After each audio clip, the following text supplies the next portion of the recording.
BA today? Well, last month I promised you the Wild West, and here we are, in the home of cheddar, cider, clotted cream, fresh country air, and hurricane force winds. We'll be getting personal at Bath office, talking shop about staff welfare, and bringing you the latest news and events from around the UK. But first, we'll look at the work of a District Information Officer in the historic surroundings of Britain's oldest working prison in Shepton Mallet.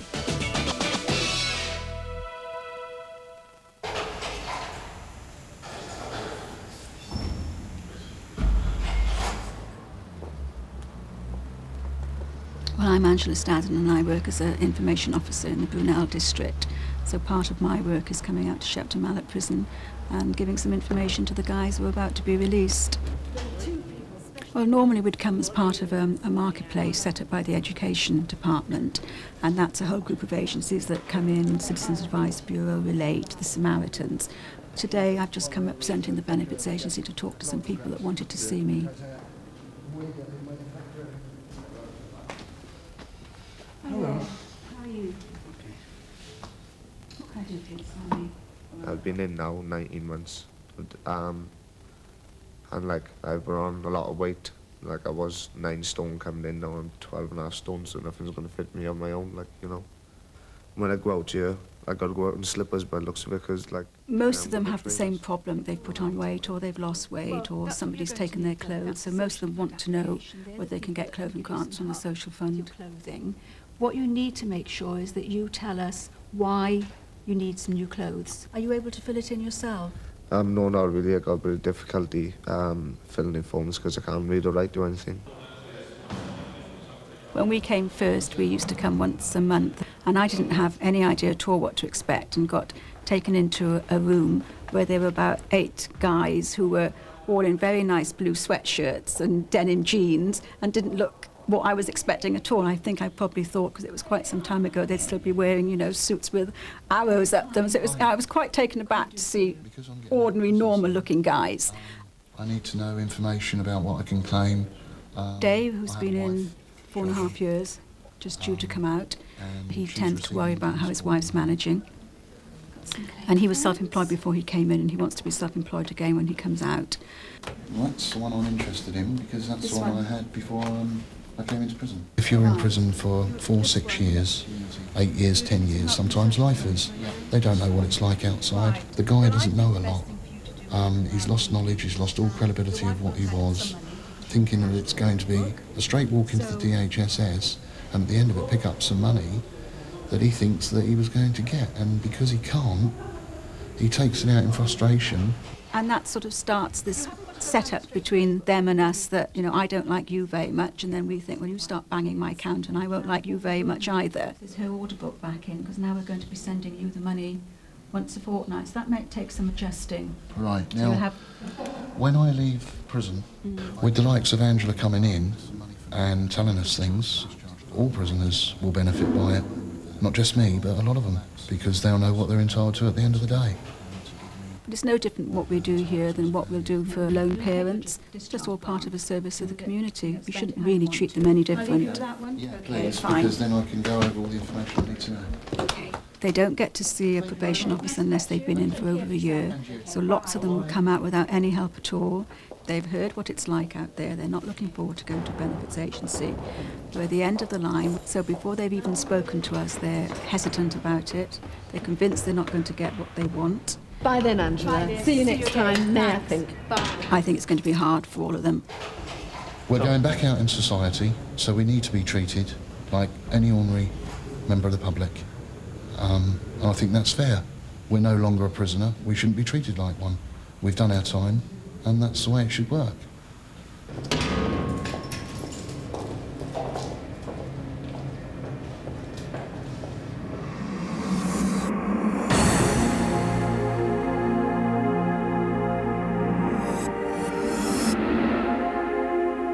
Janet, could we start off with a little bit about yourself? Yes, I've been with the department for 25 years now.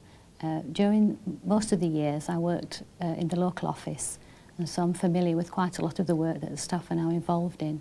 For the last 7 years I've been employed as an occupational welfare officer within the department. What's the main job of welfare officers? What I offer is support, advice and a counselling service. Most important is confidential to all staff of all grades who maybe are experiencing domestic, personal or work-related problems. Are you qualified to carry out this work? We're subject to quite a rigorous training when appointed, basic and advanced counselling skills, and also training in specialist areas such as bereavement counselling, relationship difficulties, and basically debt counselling and any other specialist areas that we feel necessary in our job. Janet, there's a lot of changes at the moment in BA. Is stress a problem? Staff are feeling under an enormous amount of pressure at the moment. There are sometimes unrealistic targets to meet and heavy demands at work. And I think if staff are feeling uncertain or not sure about things, just give us a ring and we can always talk it through, and we can then decide if there is a problem and see what we can do about it. Whose side are you on? I mean, is it a management service or a staff service? Confidentiality is essential to my role as a welfare officer and to the success of the welfare service. I feel that a member of staff sometimes takes a lot of courage to come and see me because they have to feel in a safe environment. And I think we can offer exclusively confidentiality, except maybe in the exceptional circumstances if staff rules have been breached. How can you be contacted if a member of staff, say, doesn't want to speak to their line manager? It can be direct by telephone or letter, by the person themselves, or often through line manager. We can see clients anywhere. We see them in the home, in the office, anywhere else of their choice. And also we can do counselling via the telephone if staff would prefer to remain anonymous. Thank you, Janet. Thank you.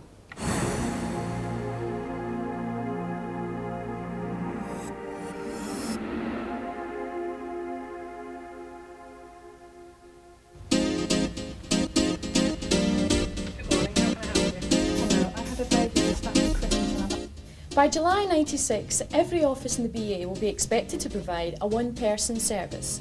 5 offices across the country are testing the procedures, and we've come to Bath to see what's going on. The basic principles behind the one-person service are: the majority of customers deal with one person or team. This doesn't mean that an individual member of staff is able to process all benefits. Staff are responsible for ensuring full and complete information is collected from the customer and passed to the right part of the agency. And customers are informed about what's happening and are given a named contact. Helping Bath to decide how they interpret this is Andrew Stevens from the Cross Benefit Unit at Quarry House. The main driver for the whole pilot is to assure BAMT that one person is deliverable. It's essential that we get one person right. All too often, I think it's fair to say that the centre has been criticised for new initiatives almost being imposed on staff. Bath are very, very much driving how they wish to deliver the one-person service. It's coming along anyway. Yeah. We are here to monitor the decisions they make and thus provide guidance for the rest of the agency, who can hopefully learn by what Bath have had to do. Really nice. I think it's a very, very exciting project, very innovative, and it's going to mean a lot of changes for many of our benefit outlets. Good morning, how can I help you? Hello. As part of the move towards a one-person service, Bath has been testing a new software package called GwenB. This helps staff guide customers through the agency. The benefits? Yes, I get included for. I can do that for you. If somebody brings in a child benefit claim into the office, we would be able, by using GwenB, provide that customer with an expectation time as to how long it would take to clear that claim, and also give the customer a named contact point in Child Benefit Centre. And by named contact point, actually mean the team name who deal with that claim. You should hear within 20 days. As agreed last week, I've gone away. The Bath office have their own focus group that monitors the pilot. They've developed flowcharts to help staff offer a one-person service, and they've also highlighted some issues the pilot needs to address over the next 6 months. Break it down into flowcharts. We were worried, for example, if a particular claim or piece of post comes in and we don't have the required level of verification, will we be able to provide a proper expectation time? The candidate at Bath does offer a one-person service to people who choose to call into the office. I'm not so confident that we are offering that level of service to people who choose to telephone in or write into us.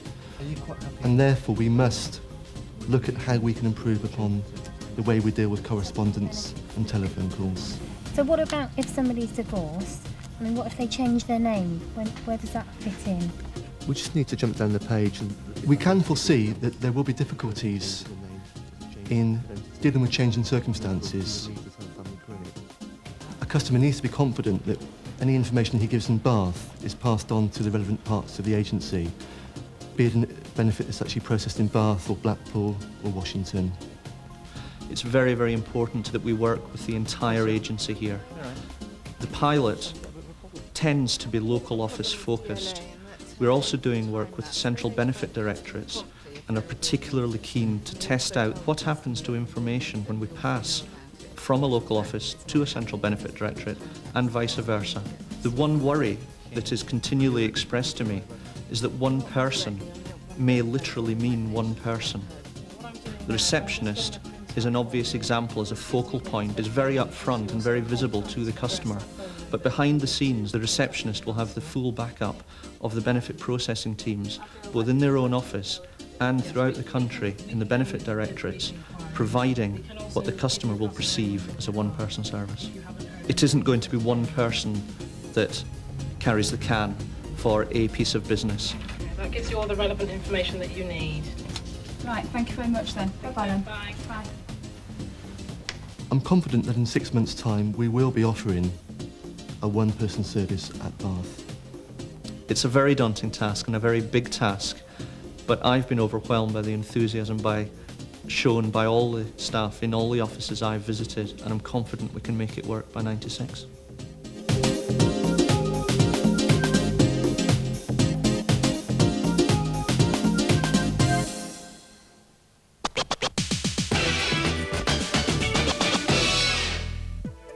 Two new guides for offices dealing with customers whose first language is not English have been produced. This register of volunteer interpreters lists offices and languages spoken, and these guidance notes give practical advice on interpreting and translation. Payments under the new performance pay scheme start in July 1995 for executive staff. The scheme aims to make the link between pay and performance more credible, fair and equitable. Full details are in Pay Note 6. Newcastle District has just launched BA's first independent monitoring panel for customer complaints. The panel is a pilot project which runs for 6 months as part of BA's review of complaints procedures. West Sussex District are proving that it's good to talk. They're piloting a new DSS-wide telephone network, which by 1997 will connect all DSS sites. The network will provide desk-to-desk dialling, customer call transfers, and will speed up communications for staff and customers. This series of 10 brand new posters will be arriving in districts this month. They cover different customer groups and can be used to provide a professional and colourful backdrop for exhibitions and displays. Internal communications have long given cause for concern in BA. A new team has been set up to look at distribution, targeting and reducing the mass of codes, manuals and paperwork. If you have any bright ideas, give them a call on 011 3232 7045. And finally, tense, nervous headache? Need advice on IS, procedural and technical matters? Call Advice Line 0800 456 500. Relief is just a call away. Well, that's all from the West Country. Next month we'll be visiting the Principality of Wales. See you then.